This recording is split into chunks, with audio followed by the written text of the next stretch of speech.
Okay, so I'm going to make a few videos to hopefully help you through the most recent ALEX assignment. I'll upload them over the course of today, and maybe I'll open the ALEX assignment a little bit longer so that you guys have some time in case these videos give you a hand on some problems that you were stuck on.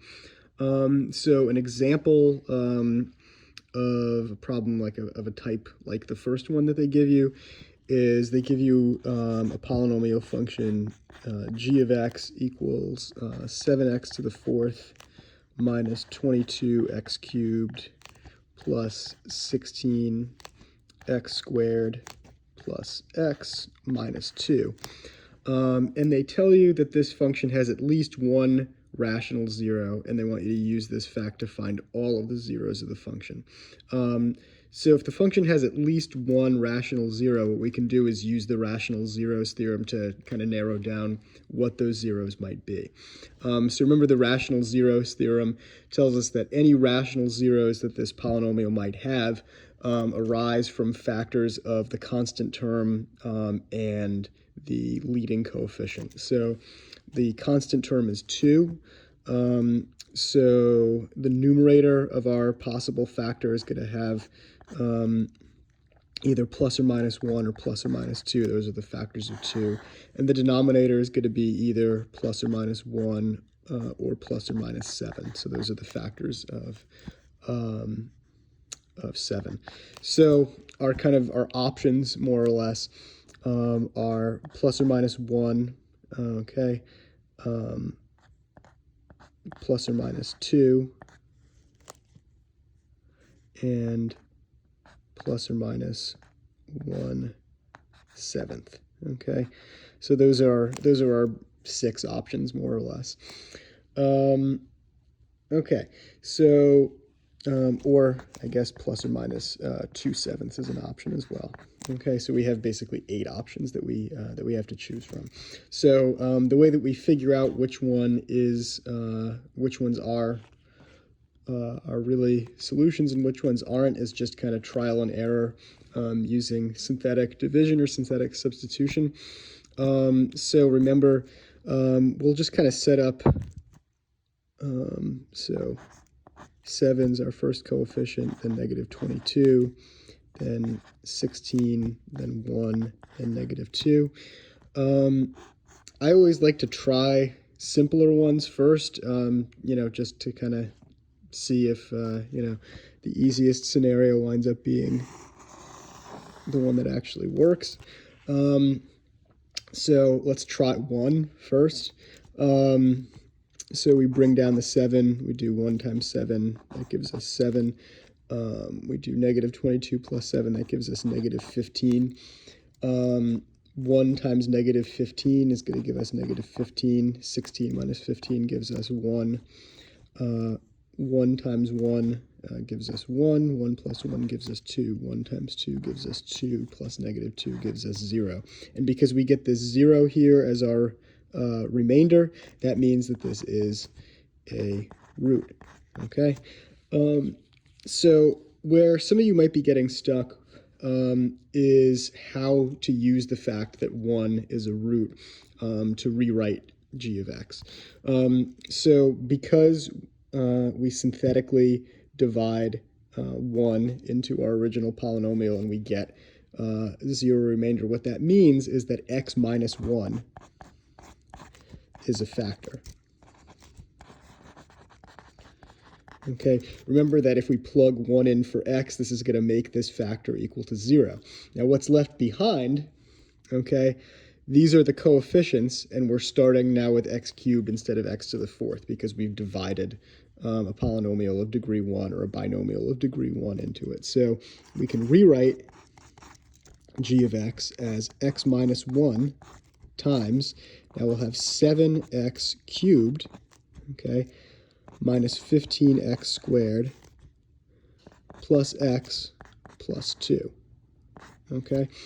And now we kind of want to start the whole thing over again, but now we're looking at this factor here, okay? Because it's a cubic, we can't just factor it like a quadratic or something. So we want to look. Now, what's nice is we have the same leading coefficient and the same constant term. We're just off by a sign. So this cubic here is going to have the same possible rational roots as what we have up here, okay? So that's pretty handy. So we're going to want to try the same thing. So we have 7, -15, 1, and 2. We're going to want to try, maybe we'll try 1, but we'll see if it works or not. We bring the 7 down. 1 times 7 is going to give us 7. -15 plus 7 is going to give us -8. 1 times -8 is going to give us -8. 1 minus 8 gives us -7. 1 times -7, -7. So this gives us -5. So this is not a root, unfortunately. And here's a point where you want to maybe start looking at things that'll kind of get you, as we saw with this one here, once you get kind of close to 1, you sort of maybe narrow down, especially when you have kind of small numbers here. So maybe we'll try, instead of trying -1, maybe we'll try 2, okay? So we'll do 7, -15, 1, and 2. And remember, it really is trial and error. It is, of course, a lot easier to synthetically divide integers than it is to divide fractions. So, you want to maybe try with your integers first. So we bring the 7 down. 2 times 7 gives us 14. -15 plus 14 gives us -1. -1 times 2 gives us -2. 1 minus 2 gives us -1. 2 times -1 gives us -2. This gives us 0. So it is a root, okay? So we can celebrate. So that means that x minus 2, okay, is a factor. So I'm going to flip the page and then we'll write the factored form again. Okay. Oh, I have stuff written on the previous page. So I'll just write it over here. So g of x, now we can write as x minus 1 times x minus 2, and then we have all the stuff that's left over. So that's 7 and those two -1s. So we have 7x squared minus x minus 1. Okay. Now we have a quadratic. You can probably see right away that we're not going to be able to just factor this, so we're going to have to probably use the quadratic formula. So the roots of this are going to be opposite of b, so that's 1, plus or minus the square root of b squared, that's also going to be 1, minus 4ac, so minus 4 times 7 is 28, times -1 is plus 28, so 1 plus or minus the square root of 29, all over 2a, all over 14, okay? That's kind of as simple as you can get it.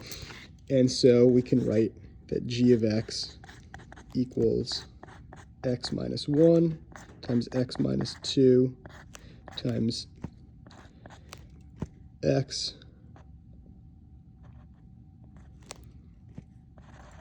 minus 1 plus the square root of 29 all over 14, and x minus 1 minus the square root of 29. Oops.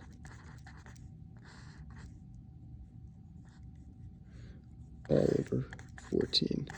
Okay, so if we want to write what our zeros are, they are 1, 2, and 1 plus or minus the square root of 29 all over 14. Okay, so that's how this works. You find one of the zeros, you use it to kind of rewrite in a simpler form. You find another one, rewrite it, and then you eventually get down to a quadratic, which you can work with, and you'll get however many zeros you get.